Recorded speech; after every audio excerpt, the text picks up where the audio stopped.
everybody. Good afternoon to you. Peace and love wherever you are. I greet you in peace and love. I'm going to do a short video while I fry some chicken and fry some chips for my kids. I am also doing some Jamaican style peas and rice. So we're going to have a chat as we fry this chicken and cook our peas and rice. Today, did I greet everybody in peace and love and joy, prosperity, all the good things? Yes, I think I did. If I didn't, I greet you all. Today now, this video I'm going to do now, we are going to talk here about being abused, coming from a family of witchcraft and abuse, sexual abuse, verbal abuse, physical abuse, every abuse you can think about. We have experienced it in this family, in my family. Now, coming from a family of abuse, I would like some of the educated, wise people to comment in the comment box on this video so we can exchange ideas. So, people, what I want to know, as I said, coming from a family like my own family, covered in witchcraft, sexual abuse, poverty, all these bad things you can think about, every curse you can think about, suicide, all of that, right? Coming from a family like that, and you have got the molesters alive, they are alive in your family. So I want some of the viewers to imagine this scene that I am going to relate to you all. To imagine being in a family, what is covered in witchcraft, sexual abuse, manipulation, every abuse you can think about. Now, some of the abusers have not even taken responsibility or accountability. Some of them, one of the abusers haven't even said sorry. No accountability, no nothing. Now, how do you go forward in a family like that? For me, the way how I cope with it, people, is by focusing, cutting off that side of the people, cut them off. I pretend they're dead. I pretend they are dead. And that's my way of coping so that I can be strong for my children. Because, you know, these things can shatter you. Having these experiences with people who are so close to you in your family. In my case, it cannot get any closer. It's mother and father.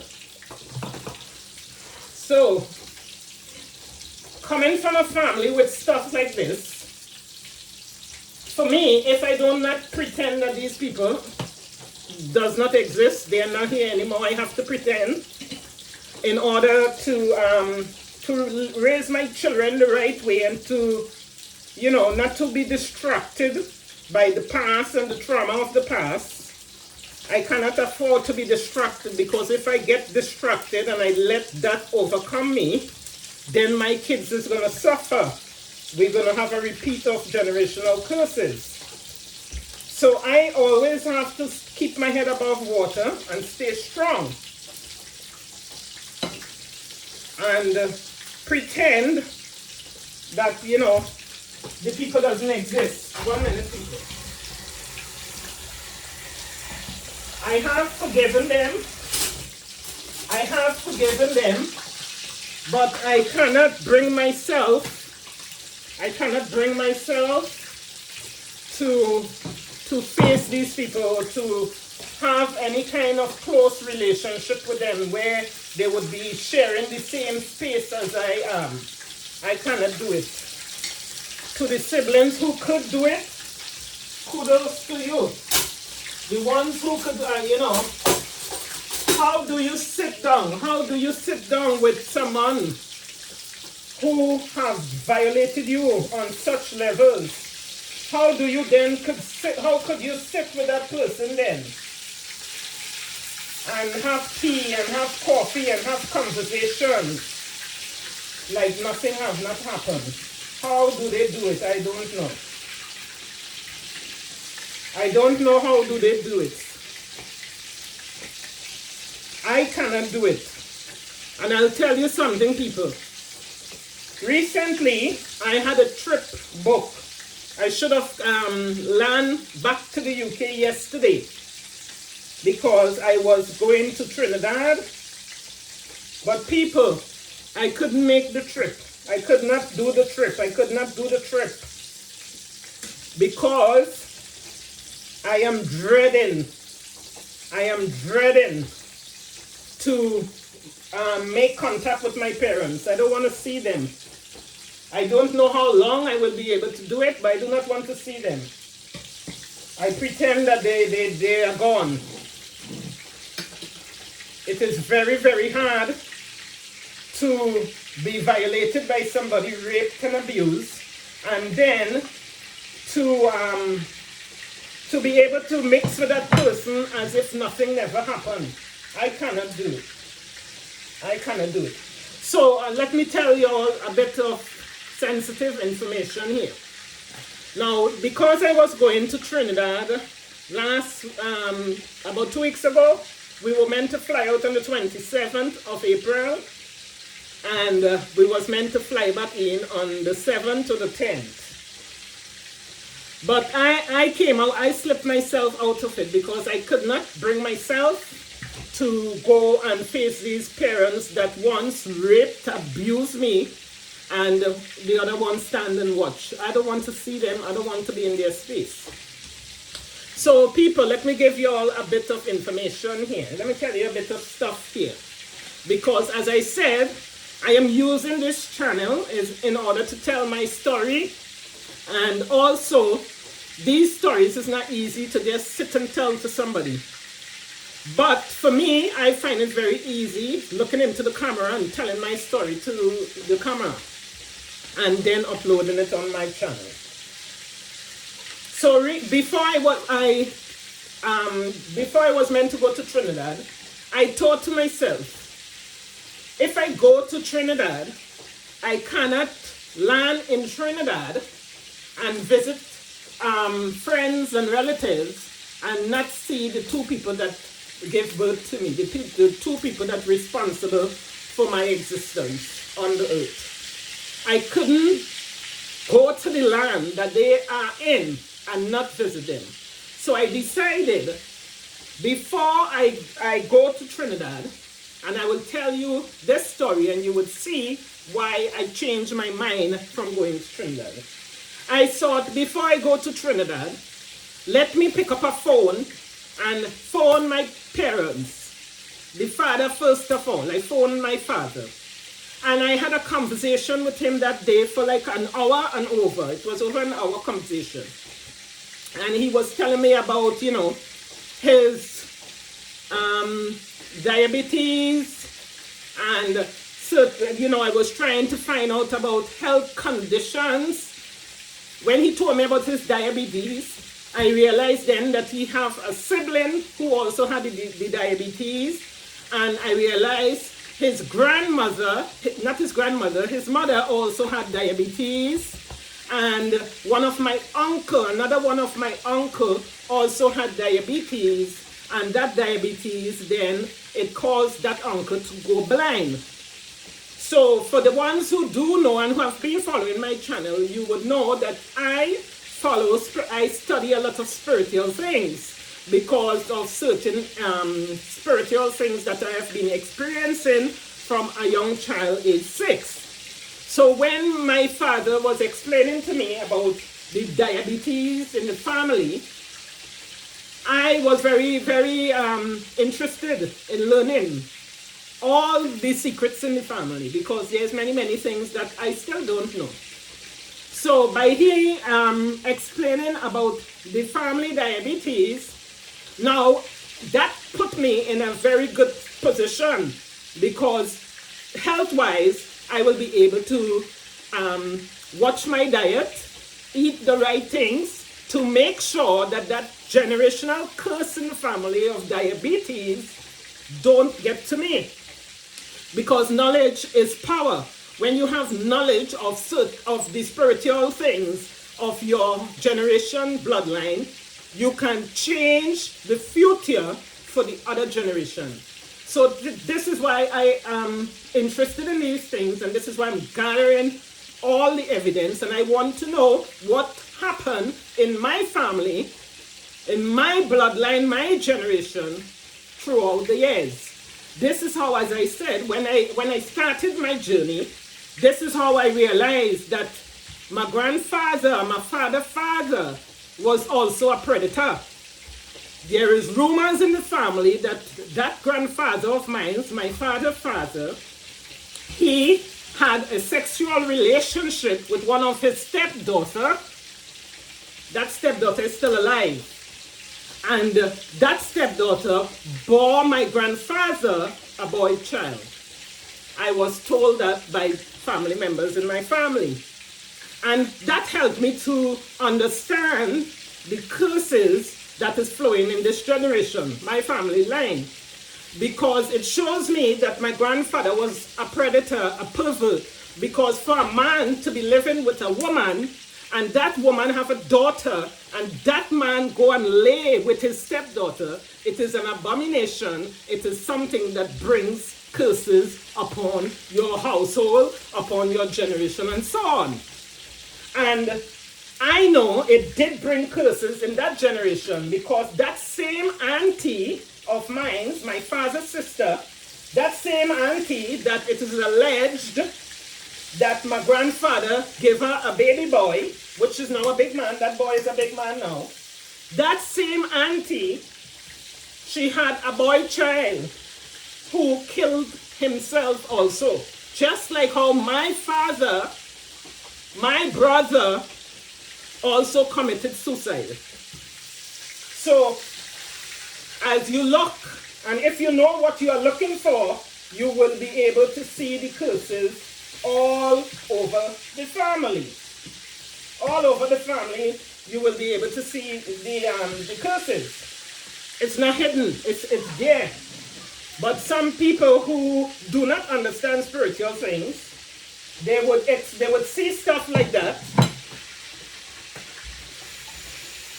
Some people who do not understand spiritual things, they would see and experience stuff like that, where they would see, you know, like my father's son, my father's last born son, took his own life. This auntie, which is my father's sister, her last born son also took his own life. Come on, you can't have your brother child. Yeah, that's like me. One of my child takes suicide, one of my sister child takes suicide. That's a curse. You could see the curse rolling. Anyway, back to 2 weeks ago.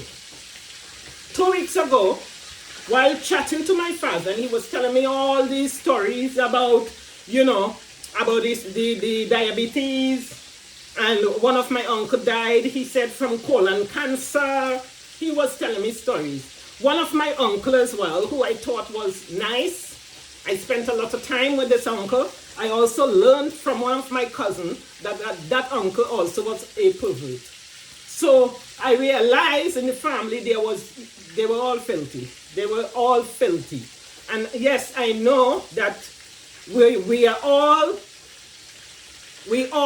are sinful human beings.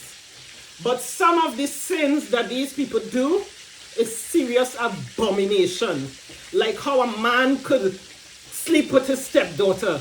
How a man could lie in his bed and violate all his girl children. All his girl children that came from within him.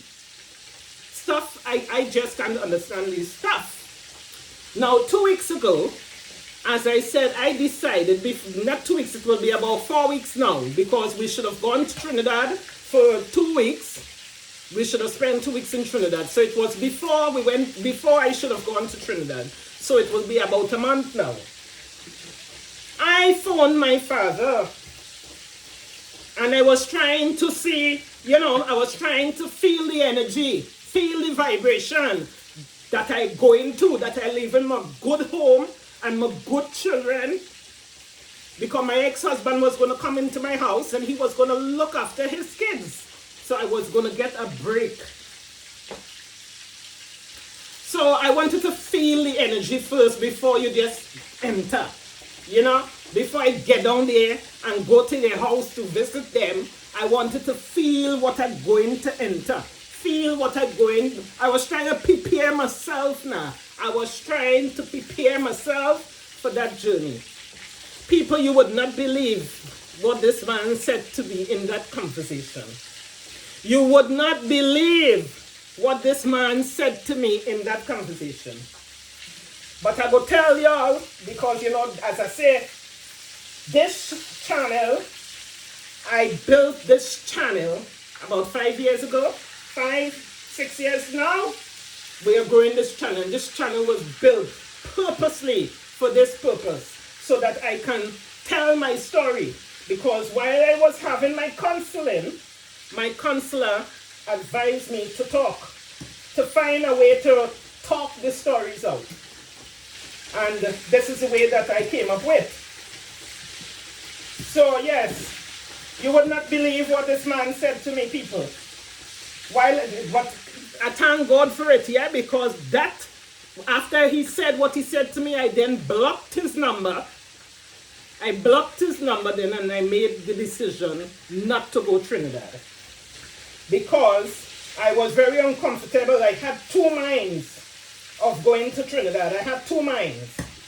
And it's not good to be doing stuff when you have two minds, you know. I like to be one mind when I'm doing certain things.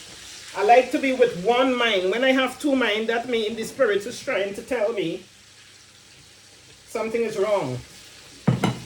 Something is wrong. So anyway, I was having a conversation with this man and trying to feel the energy. This man asked me if I could get something called Levy track. Is leaf track or Levy track? So I asked him, I said, what is that? He said it is, let me find the right word that he used. He said it is sex enhancement, a sex enhancement drug. So he wants me to go to the post office, not the post office, the chemist, or go to some store and buy sex enhancement drugs to send to him. Who does that? How could somebody violate, rape and abuse a victim, and then instead, after you rape and you abuse this victim, how could you then ask your victim for sex enhancement drugs? Sex enhancement drugs. Because of what the stuff that I have experienced with him, I got a problem sexually because I am a young woman and I should be nicely, highly sexed, but I am not.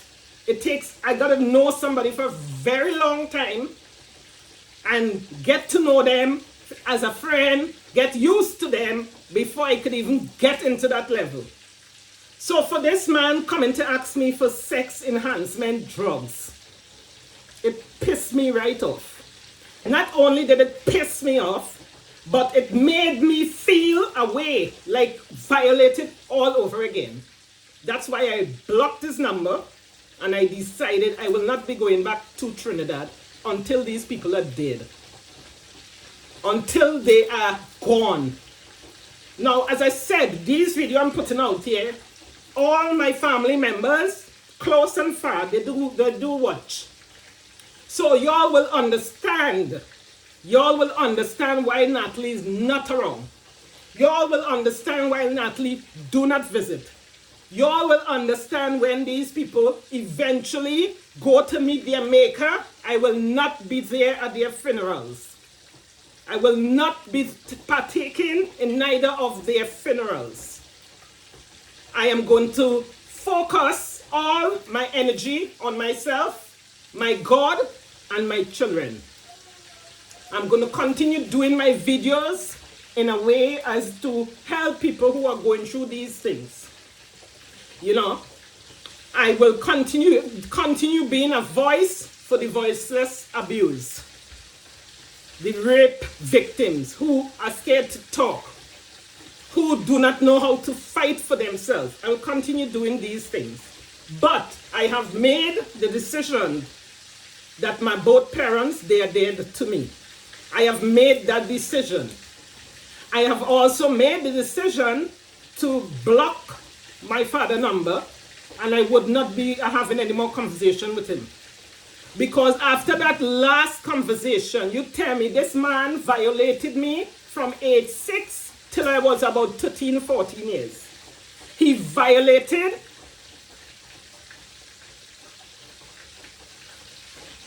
three other of my sister.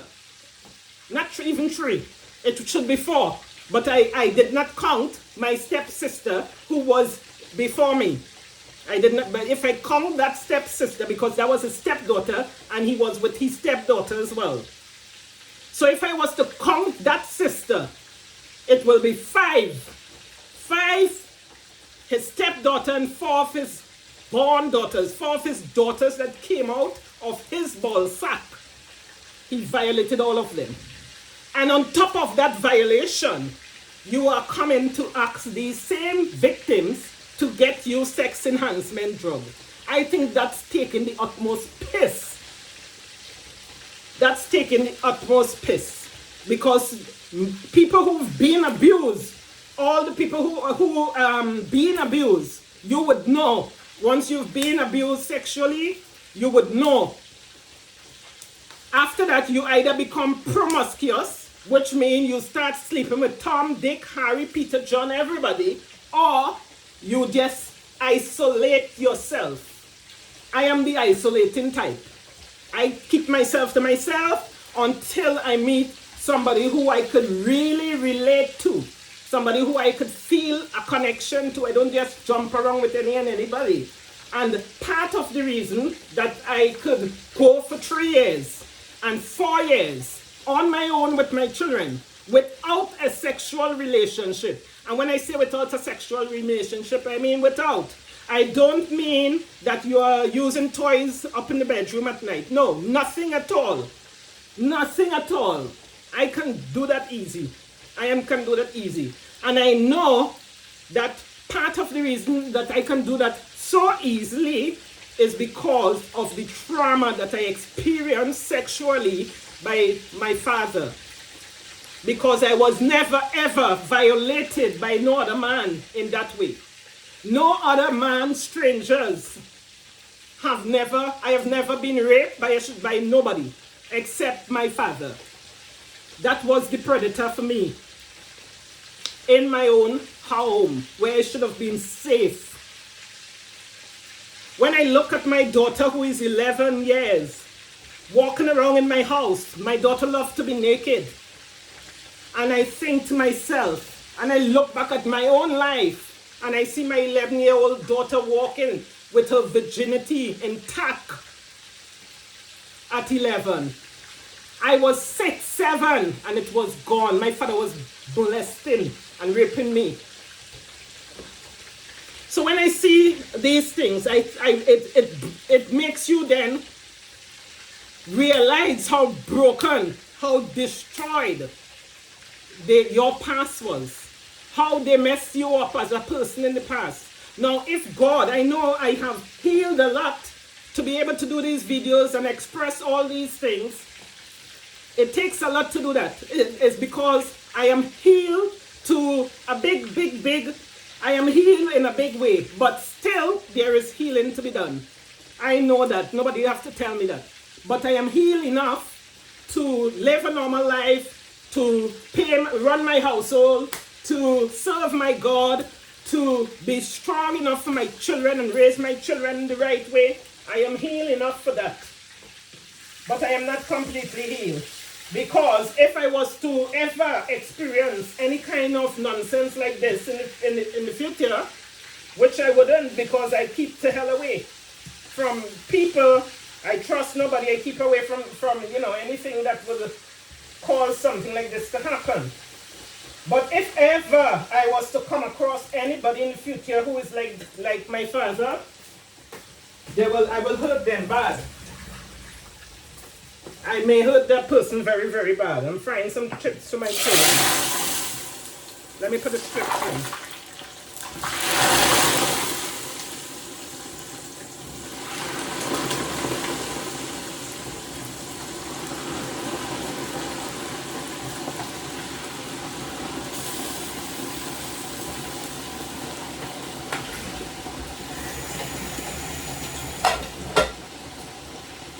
So yes, people. So yes, when I watch my 11-year-old daughter and I see everything is intact, the child is blossoming nicely, her brain is working nicely, it shows me how messed up my life was. It really does. It shows me just how messed up my life was.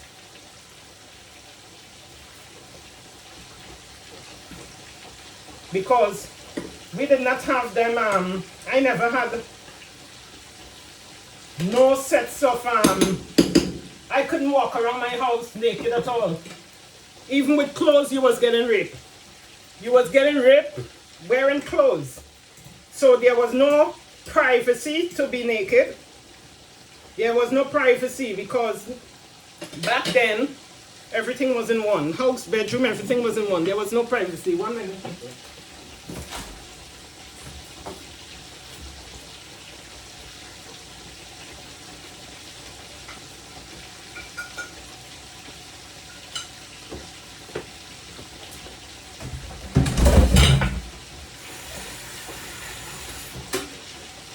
Yes, people. So, this story, I know basically the reason why these things could have carried on in my household. And it was like normal. These things could have carried on like normal in the house that I grew up in. That's because it was covered in witchcraft. The house was covered in witchcraft. You know when you go to these witch doctors and stuff, they give you stuff to put in the husband's food, they give you stuff to sprinkle around the house, sprinkle around inside the house, sprinkle in this corner, that corner, the other corner. So when you do all them sprinkle, and all them stuff they give you, you bring it in your house. A spirit takes over. A spirit then takes over. Because all this stuff and charms they given them, they was not aware that is actual spirits they was bringing home. So this is why these things was able to happen in my household like normal. It's like normal. Yeah? Like normal. And as I said, some of my siblings, they can hug and kiss the predators. They can go and sit down and have tea and coffee with the predators. Me? Those predators kept me in England. I could have been in Trinidad last 2 weeks and enjoying some Trinidad and visit up my family and stuff. I refuse because of my parents. I am dreading to see them face to face. Strong as I am, I am dreading to see these people face to face.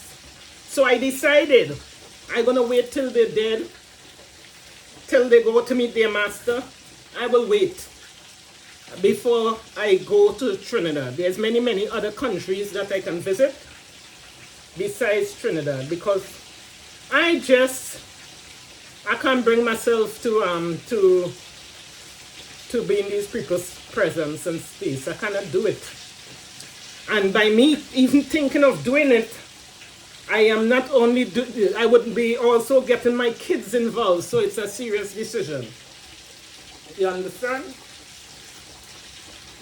I don't want my children to even know these people. So I think the best thing for me to do is to wait till they're gone, and then I can take my kids to Trinidad, and they can meet the rest of my good family. You understand? Who's not rapists and perverts. Because listen, yeah, some people, they say, oh, you should forgive. I have forgiven. But in a real world, if I know the neighbor next door is a rapist and a pervert, yes, all the forgive will forgive, but I will not go to sit in their house and drink coffee I would not want to be in their space, and I would not want my children to have any part to do with them. So why is it different if the predator is in your family? Why is it different if the predator is in your family? You would not let your kids mix with a normal predator, so why should I allow them to mix with these predators? Because they are my parents, they are predators. They've done some very evil, wicked things to their children. And my mother, as I said in previous video, that woman never ever took any responsibility for none of her actions. She will tell you that she went and she done the obia to make the man change. She do the obia to make the man change. He really did change into a blood clot monster. Before, if he was worse before, I did not know about it. But after the obia, he really did change. And as I told you all from the first day the obia charm came in the house, and that man went and he made contact with the charm. From that day, I did not know that man after that. After the man made the contact with the charm, I don't know who that man was after. I do not know. Yeah, people, I don't know. And I do not understand. I cannot understand how two parents can sit down and do such evil to their children. Without any one of the parents saying, no, stop, don't do it. Because I know for a fact if my ex-husband was to be around and he was to see me doing something wicked and evil to his children, or vice versa, I would speak out. I would attack him. I will attack him. And me and my ex-husband, I have attacked him many times just for maybe shouting at my children or speaking at my children in the wrong tone or with the wrong language. I will stand up for my children and say, listen, don't speak to my child like that. Don't speak to my child like that. And that's just verbal communication. But I stand up for my children still. And I'm sure if he ever was to see me doing anything wicked to the children, he would do the same and tell me, listen, stop it. Or if you have to call the police on the person, I'll call the blood clot police as well. You know, I don't deal with police, but in a situation like that, I will deal with the police. In a situation like that, I will report the man if I cannot deal with him. If I can't, deal with him, then I will report him to the police.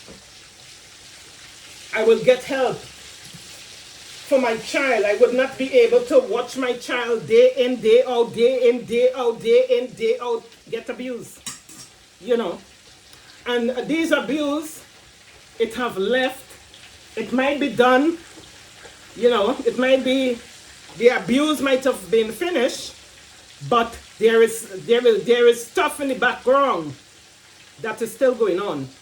Like, for example, I've got one of my siblings she have 3 children now, but back then she had 1 child.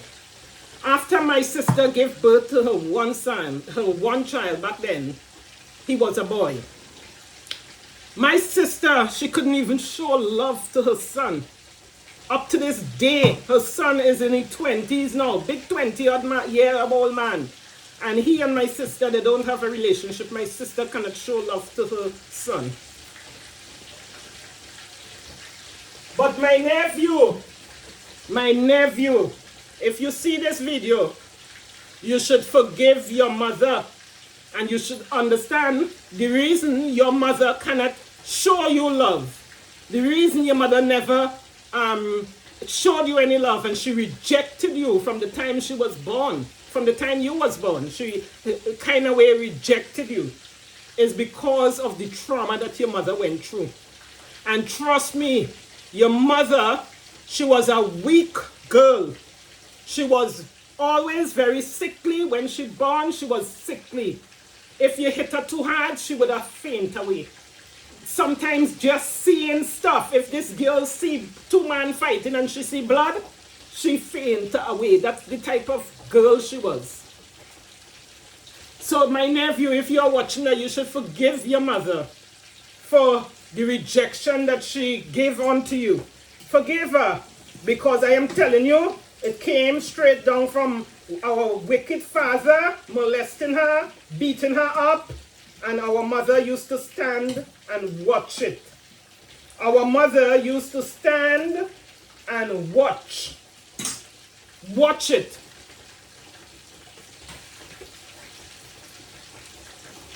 So your mother, even when your mother got pregnant with you, she was fighting that big sister I call Georgia. That big sister Georgia was doing a lot of witchcraft to your mother around the time your mother got pregnant with you.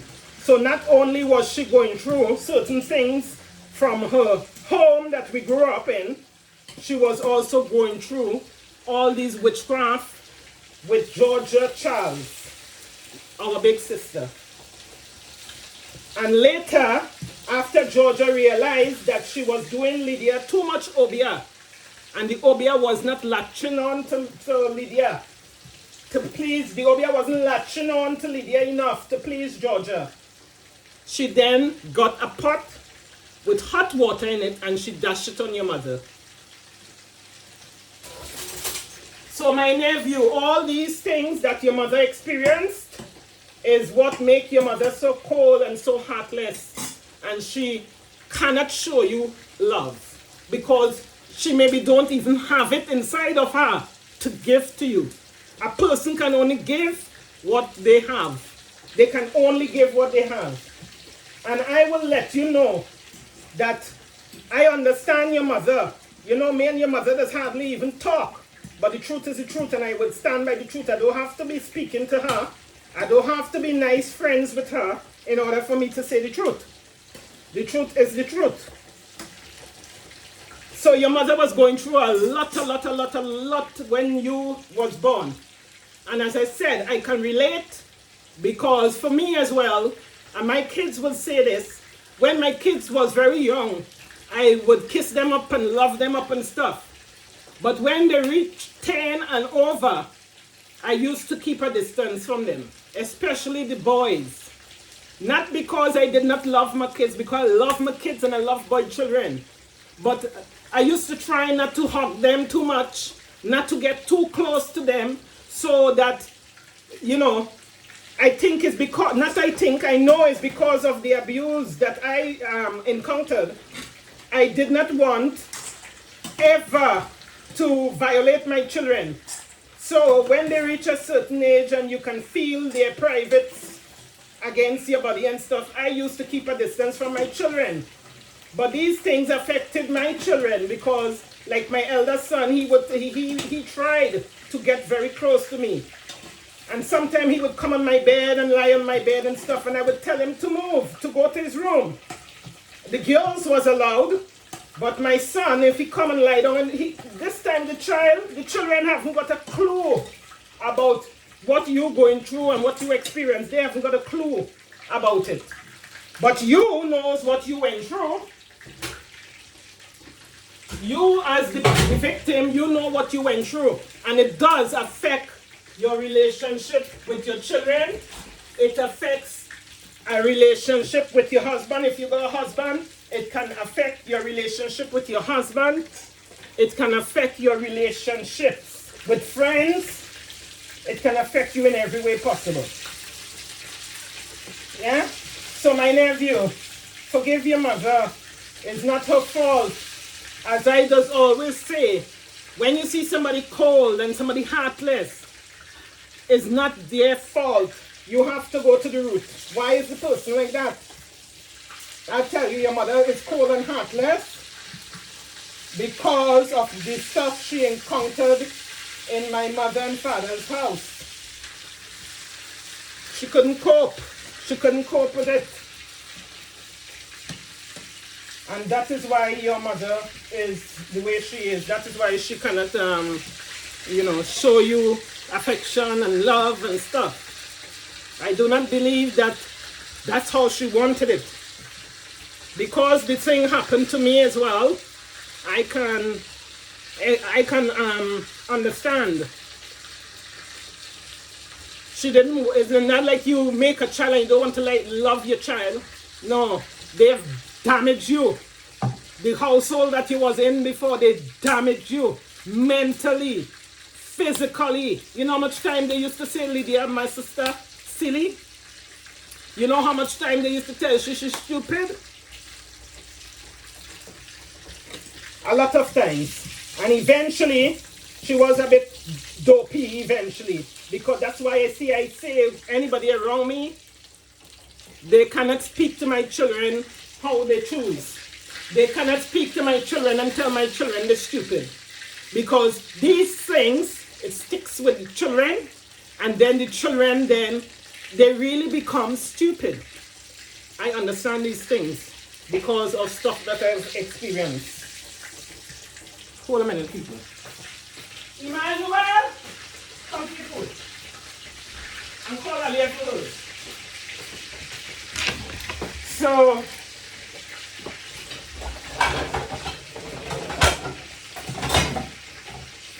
it is very, very hard to overcome stuff like this. It takes a lifetime. My counselor said to me that it can take a whole lifetime for somebody who has been through such traumas and stuff.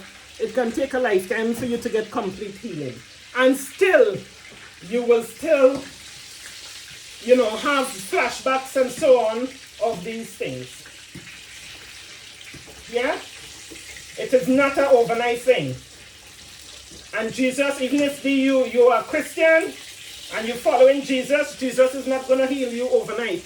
It takes time. It takes time.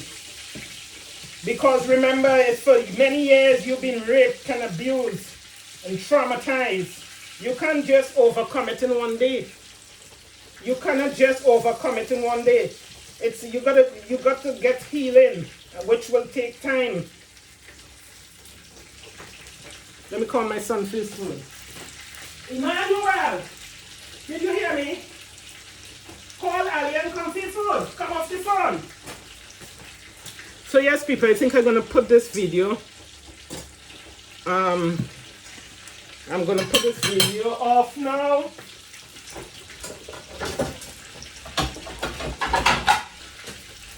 And I will appreciate anybody who have been in these situations to give your feedback. How did you deal with it? Did you have these people? Were you molested and messed about, violated by people who was close to your family?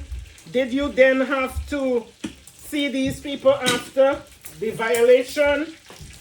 Did you have to make contact with them, see them after they violated you? If they were family? If it's a stranger, it's very easy. Because what you do, you cut that person off, you try to heal, and you get on with things. But when it is your family people, it is like torture. Because it's like you cannot get away from it. Huh? This is my plug. Plug? Yeah, what's in the back? My phone was charging. Maybe I got a plug here, maybe that's it. But I'm using it. You can have it. It's a white plug. Yeah, that's yours then. This? No, the one what I have behind is plugged on. I'm using it a minute. Okay, well my phone's not. Okay, one for you, one for him. Take that charger and go with it. Wait before you stop moving. Right. So yes, people, I'm about to put this video on. What's the picture? Where?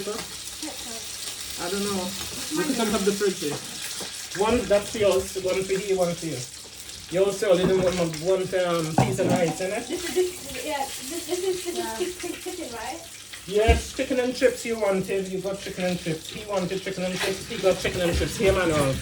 You can have another chicken leg after you eat your first chicken leg. Do not be wasting anything. Well, how do you get so much chicken legs off of one chicken? No, I did not get all this chicken leg off of one chicken. You only get 2 legs off of one chicken. But You how should know that. One... Yes, because I bought a lot of chicken legs on its own. It did not come off of one chicken. I bought chicken legs separate. Oh, I thought you used one chicken. You can only get 2 chicken legs off of a chicken. Just like how you have 2 legs, they got 2 legs too, okay? Okay. So you can only get 2 legs off of them. Alia, get in the living room and eat with your brother, please. Come out of the bedroom. Yeah, get in the living room. Go and get it. Put your food on the table and go and get your phone if you need to. You're not going to bed early tonight. You got to study. So yes, people, I'm going to put this video on ending now. Please, if you can give your feedback, if you've ever been in any of these situations, violated, molested, raped by anybody who is close to you in your family, let me know in the comment section, how did you deal with it? Did you then have coffees and teas with these people? Could you have brought yourself to sit with them, hug them, have coffees and have teas? Or did you just keep to hell away? Let me know, how did you deal with your situation as we go ahead. So yes, people, I am finished cooking now. I done a pot of peas and rice,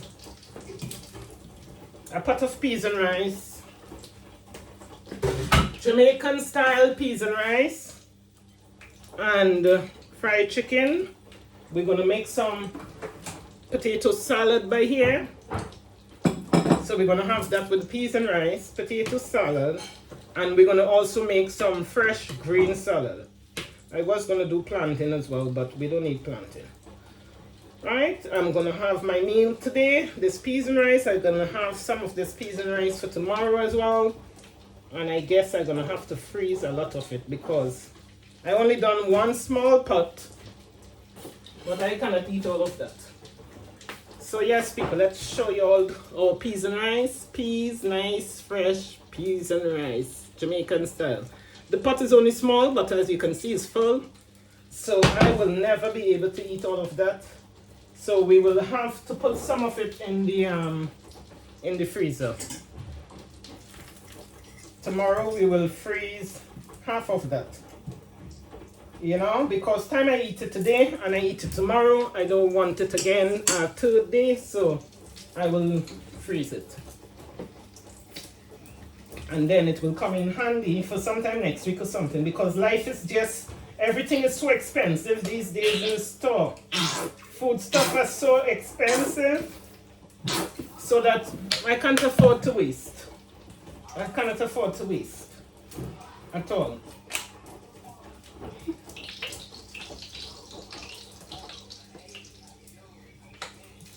So, here we go. Nice, nice, nice. We can knock off this cooker now and stick this in. So thank you to everybody for tuning in. Thank you, and I look forward. I don't really look forward to the comment section, but this video I will be looking forward to the comment section to hear what any ladies have to say who have experienced these things.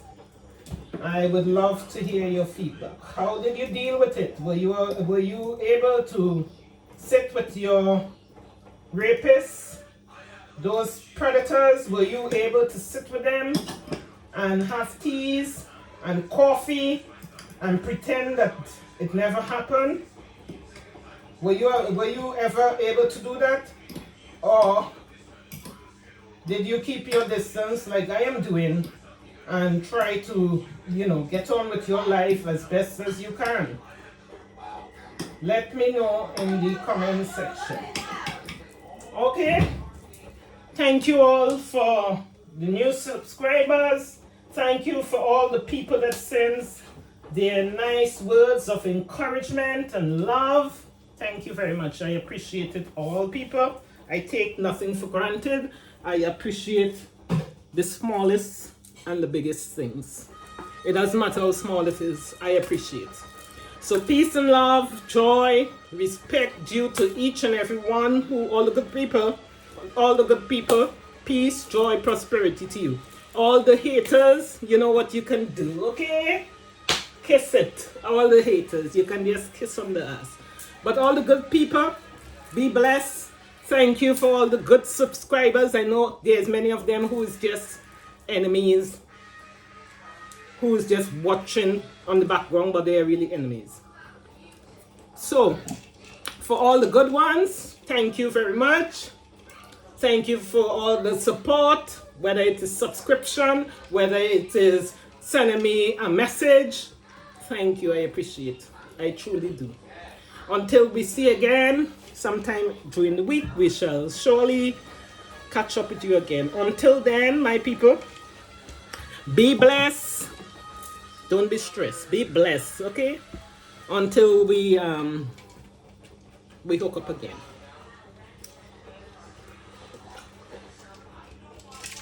So be blessed. God bless everybody. Peace, love, joy, prosperity. I say. Amen. I say.